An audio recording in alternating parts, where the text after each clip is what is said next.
You've set up your CrashPlan environment, and you've got users backing up, but now you want to share some of the burden of administration. You want to give users only the capabilities they require, without preventing them from doing needed work.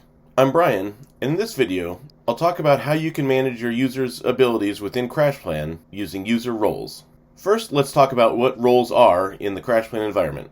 Within CrashPlan, the capabilities the user has, what they are allowed to do with the users and devices that exist, and what settings they can modify are controlled by what permissions they are given. Roles are clusters of permissions granted to a user so that you can assign a user a single role to give them a number of permissions. These permissions are additive, not subtractive. If you give a user a role that has a permission that allows a restore and a role that does not, the user will be able to restore. Any permission given by one role is honored, even if another role does not have it. These roles have names that generally reflect what tasks the user will be doing in CrashPlan, and these tasks guide the permissions that are provided to the role. We'll talk about some specific roles later in this training. Now that you understand what roles are, let's talk about where you can find and assign these roles. Go to the admin console using the login URL you were provided. I'm using https://console.us2.crashplan.com. You may have something different in between the console and CrashPlan depending on your CrashPlan cloud. Once you are logged in,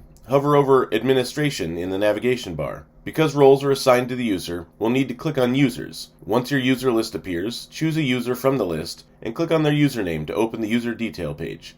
Once you're looking at the user detail page, click the gear icon in the upper right to open the action menu. Then click on Edit. Click on the Roles tab to view the roles currently assigned to the user and those that are available to be assigned. By default, CrashPlan users get the desktop user and Pro E user roles. These allow them to log in and manage their users and devices on the CrashPlan app and in the admin console. Your admin user should have the Customer Cloud Admin role, which is essentially sysadmin in your tenant in the CrashPlan cloud. As you can see, when you select a role, the permissions granted by that role and what those permissions do are shown at the bottom of the window. You can use this to determine what roles are right for a given individual. Please note that any user that should have access to the CrashPlan app and the CrashPlan console should have the desktop user and Pro E user roles. And you should always have at least one user with the Customer Cloud Admin role in your tenant. Let's go over some of the potential use cases for specific roles. I'll give an overview of these roles, but I encourage you to take a look at the permissions granted by them if you want to dig in a little more deeply. You can also visit the support article that I've linked for more information. The Customer Cloud Admin role is the most permissive role that customers can get in our cloud.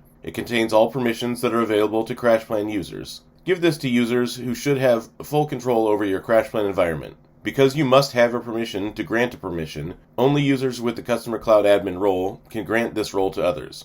The Org Admin role is a role that you might give someone that you want to be able to manage the users and backups within a specific organization, but who will not be managing the entire CrashPlan environment. This role grants permissions related to adding, removing, and modifying users and device settings, but is limited to the organization that the user is in and the child orgs underneath it. The Cross-Org Admin role gives permissions to perform the same functions as the Org Admin role, but is not limited to the organization tree that the user is in. The user with the Cross-Org Admin role can modify users and settings in any organization in your tenant. In CrashPlan, there are a number of roles with the Cross-Org prefix. I won't go into each of them, but know that these all function the same as their matching role without being scoped to one organization. The Org Manager role grants permissions that allow a user to view users and their devices, perform restores to the original device, perform limited-size web restores, and view logs from the devices, but does not allow them to make changes. This role is for people who might monitor backups, but who do not control them. The Org Help Desk role is very similar to the Org Manager role, but it does not grant permissions for web restores or viewing client logs. If you have a number of people working on CrashPlan, you might give this to some who assist users but aren't highly trained in the inner workings. You now have a better understanding of how roles are used in the CrashPlan environment, and which ones you might want to give to users. If you have further questions or are having difficulty with applying or using roles, please reach out to our support team. We're here to help.